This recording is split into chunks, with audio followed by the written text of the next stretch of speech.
नमस्कार और स्वागत है। तो आज हम कर्नाटक के दो ऐसे शहरों की कहानी में उतर रहे हैं जो एक होकर भी अलग हैं, हुब्बली और धारवाड़। हाँ, ये जुड़वा शहर है सिर्फ 20 किलोमीटर की दूरी पर, लेकिन 1962 से एक ही नगर निगम के तहत काम कर रहे हैं। ये एक अजीबोगरीब व्यवस्था लगती है ना? बिल्कुल, दो अलग-अलग शहर, एक पहचान। बिल्कुल अजीबोगरीब और उतनी ही दिलचस्प भी। देखिए, इनके नामों में ही इनकी कहानी छिपी है। अच्छा। एक तरफ हुब्बली जिसका नाम हु यानी फूल और बल्ली यानी लता से बना है, फूलों की लता, और दूसरी तरफ है धारवाड़, जिसे अपनी शैक्षिक विरासत की वजह से विद्या काशी कहा जाता है। वाह। मतलब एक औद्योगिक केंद्र और एक ज्ञान का शहर, एक ही सिक्के के दो पहलू। फूलों की लता और ज्ञान का शहर, ये तो कविता जैसा लगता है, लेकिन असलियत में ये उत्तर कर्नाटक का एक आर्थिक पावर हाउस है। तो आज की हमारी पड़ताल का मिशन यही समझना है कि ये जुड़वा शहर उद्योग, बुद्धि, इतिहास और संस्कृति का इतना शक्तिशाली मिश्रण कैसे बन गया। हाँ, हमारे पास जो स्रोत हैं वो हमें इसके प्राचीन मंदिरों से लेकर इसके उभरते एआई हब तक की एक शानदार यात्रा पर ले जाते हैं।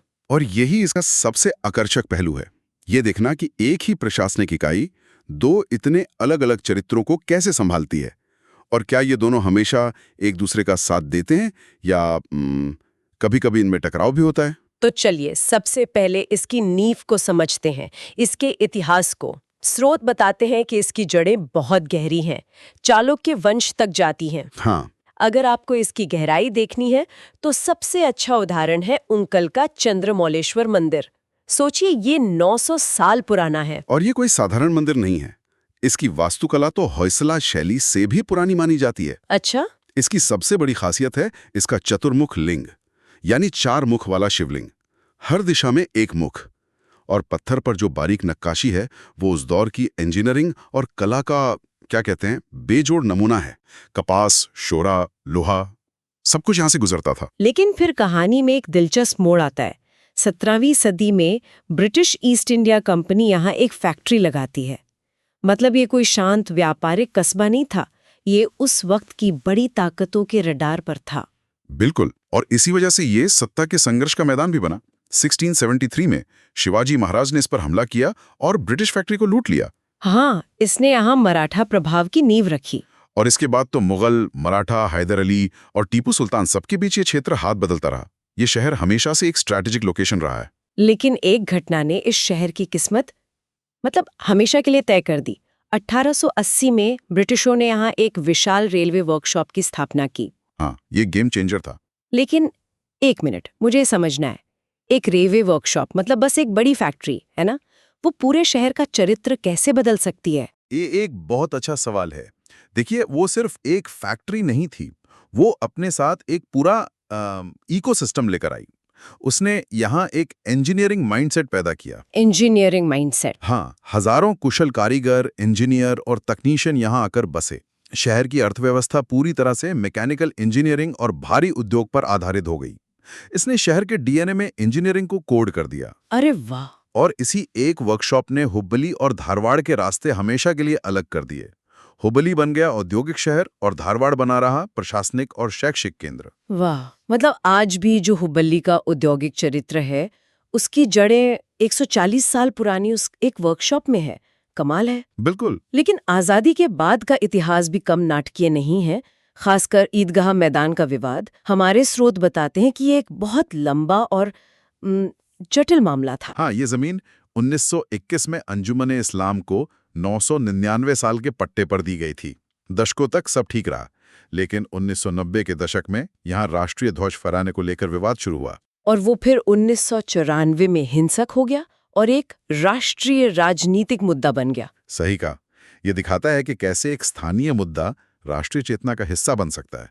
और अंत में 2010 में सुप्रीम कोर्ट ने फैसला सुनाया कि जमीन नगर निगम की है, लेकिन अंजुमन को साल में 2 बार नमाज पढ़ने का अधिकार है, जबकि इसका सार्वजनिक चरित्र बना रहेगा। हाँ, एक तरह से अदालत ने दोनों पक्षों के अधिकारों को संतुलित करने की कोशिश की। ये इतिहास हमें दिखाता है कि यह शहर कितना बहुस्तरीय है। राजवंशों की विरासत, रेलवे का औद्योगिक प्रभाव और आधुनिक भारत के सामाजिक राजनीतिक विवाद, सब कुछ यहाँ एक साथ मौजूद है। बिल्कुल। तो उस इंजीनियरिंग डीएनए की बात पर वापस आते हैं।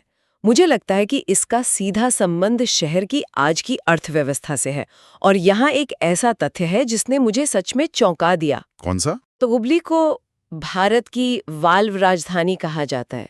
या ये नाम कैसे पड़ गया? ये उसी रेलवे वर्कशॉप की सीधी विरासत है। वर्कशॉप ने जो प्रिसीजन इंजीनियरिंग का कौशल और ज्ञान यहाँ पैदा किया, वो पीढ़ियों तक चलता रहा। अच्छा। आज़ादी के बाद उन्हीं कुशल कारीगरों और इंजीनियरों ने अपनी छोटी छोटी इकाइयां शुरू की, और आज यहाँ 200 से ज्यादा वाल्व बनाने वाली कंपनियां हैं। 200 से ज्यादा? हाँ, इनका सालाना कारोबार 1000 करोड़ रुपए से ज्यादा है, और 50% माल अमेरिका और यूरोप जैसे देशों में निर्यात होता है। और ये कोई साधारण पानी के नल वाले वाल्व नहीं है?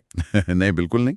माइक्रोफिनिश और बीडी के जैसी कंपनियां परमाणु ऊर्जा संयंत्रों और थर्मल पावर प्लांट्स जैसे बेहद महत्वपूर्ण क्षेत्रों के लिए वाल्व बनाती हैं। मतलब यहाँ बहुत उच्च स्तरीय तकनीक पर काम हो रहा है। और सिर्फ वाल्व ही नहीं, टाटा मार्को पोलो जैसी बड़ी कंपनियां यहाँ बसें बनाती हैं। सही बात है, लेकिन अर्थव्यवस्था का एक और बड़ा स्तंभ है कृषि व्यापार। हुबली के पास अमारगोल में जो एपीएमसी यानी कृषि उपज बाजार समिति है, वो एशिया की सबसे बड़ी मंडियों में से एक है। और वो कपास के व्यापार का बहुत बड़ा केंद्र है। हाँ, और ब्याडगी मिर्च का भी, जिसे जीआई टैग मिला हुआ है। अरे हाँ, हमारे स्रोत बताते हैं कि ये मिर्च अपने गहरे लाल रंग और ओलियोरेसिन के लिए दुनिया भर में मशहूर है, जिसका इस्तेमाल खाने के रंगों और मसालों में होता है। और अब शहर भविष्य की ओर देख रहा है। बियॉन्ड बेंगलुरु पहल के तहत धारवाड़ में एक विशाल एफएमसीजी क्लस्टर बनाया जा रहा है। इसका लक्ष्य है 10,000 करोड़ का निवेश और 50,000 नौकरियां। ये तो बहुत बड़ा कदम है। हाँ, और हम तकनीक को कैसे भूल सकते हैं? हुबली धारवाड़ एक टियर 2 आईटी हब के रूप में उभर रहा है। इन्फोसिस ने यहाँ अगस्त 2025 में अपना उन्नत एआई, साइबर सुरक्षा और अंतरिक्ष प्रौद्योगिकी केंद्र शुरू किया है। और ये एक बड़ा संकेत है कि शहर अब सिर्फ बैक ऑफिस काम से आगे बढ़कर कटिंग एज टेक्नोलॉजी की ओर बढ़ रहा है। लेकिन यहाँ एक और चीज है जो इसे दूसरे टियर 2 शहरों से अलग करती है। देशपांडे फाउंडेशन का हुबली सैंडबॉक्स। बिल्कुल। एक मिनट, सैंडबॉक्स, इसका क्या मतलब है?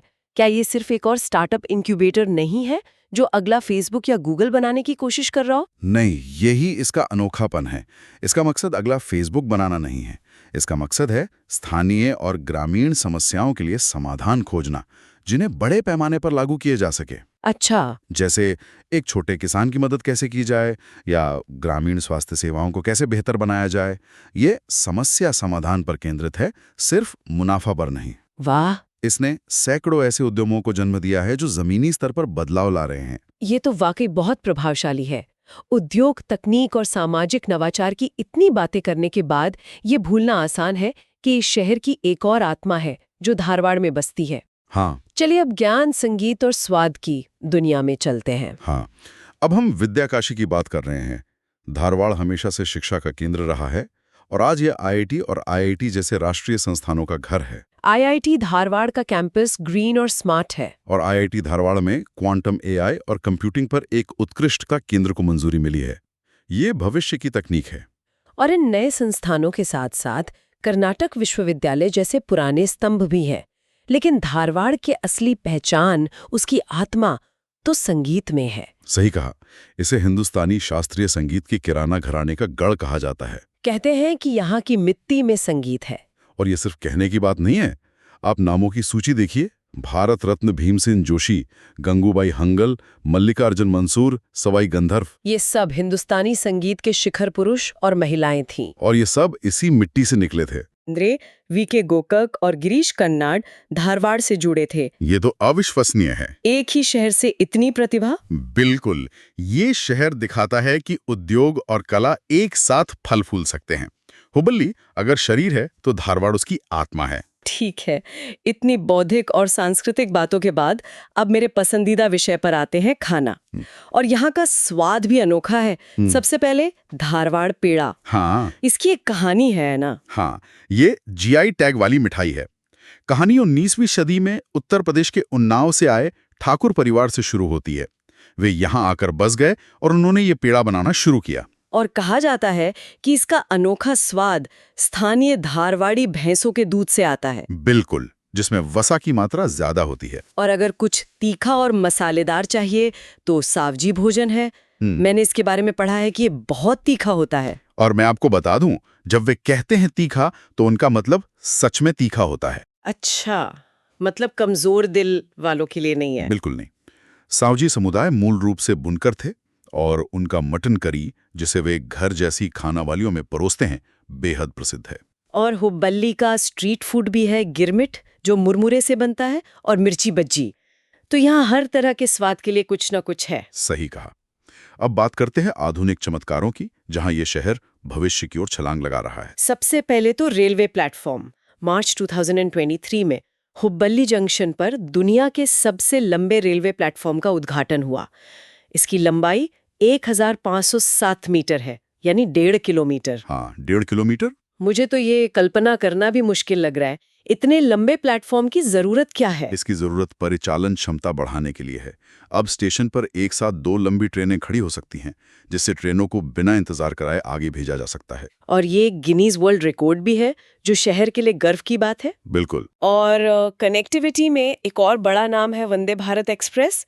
इसने बेंगलुरु की यात्रा को 6 घंटे से भी कम कर दिया है और इसकी सीटें हमेशा 100% से ज्यादा भरी रहती हैं। हाँ, ये दिखाता है कि लोग तेज और आरामदायक यात्रा के लिए कितने उत्सुक हैं। सड़क परिवहन में भी एक बड़ी सफलता की कहानी है HDB-RTS बस प्रणाली, जिसे स्थानीय लोग चिंगारी कहते हैं। हाँ, इसे भारत की सबसे सफल BRT प्रणालियों में से एक माना जाता है। इसके आंकड़े तो यही बताते हैं, हुब्बल्ली और धारवाड़ के बीच 60 मिनट की यात्रा अब सिर्फ 35 मिनट में पूरी हो जाती है और रोजाना 1 लाख लोग इसका इस्तेमाल करते हैं।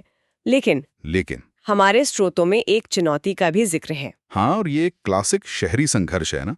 बसों के लिए जो अलग लेन बनाई गई है, उसकी वजह से निजी गाड़ियों के लिए ट्रैफिक जैम बढ़ गया है। ये टिकाऊ सार्वजनिक परिवहन और व्यक्तिगत वाहन सुविधा के बीच का टकराव है। बिल्कुल, जो दुनिया के हर बड़े शहर में देखने को मिलता है। यह एक अहम मुद्दा है।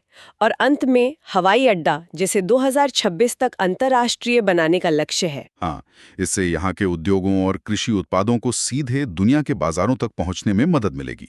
तो आज हमने हुब्बल्ली धारवाड़ की कई परतों को खोला। यह एक ऐसी जगह है जहां 900 साल पुराना मंदिर और एक AI रिसर्च सेंटर एक साथ मौजूद है, जहां हिंदुस्तानी शास्त्रीय संगीत की विरासत भारी उद्योग के साथ फलती फूलती है। यह शहर वाकई एक चौराहे पर खड़ा है। बियॉन्ड बैंगलोर पहल इसे एक ज्ञान आधारित अर्थव्यवस्था की ओर धकेल रही है, लेकिन इसके साथ ही शहरी फैलाव, पानी की कमी और अपनी अनमोल विरासत को सहेजने जैसी चुनौतियां भी हैं। बिल्कुल, ये शहर तेजी से बदल रहा है और ये बदलाव अपने साथ अवसर और चुनौतियां दोनों लेकर आ रहा है। और यह हमें एक बहुत ही विचारणीय प्रश्न पर छोड़ जाता है।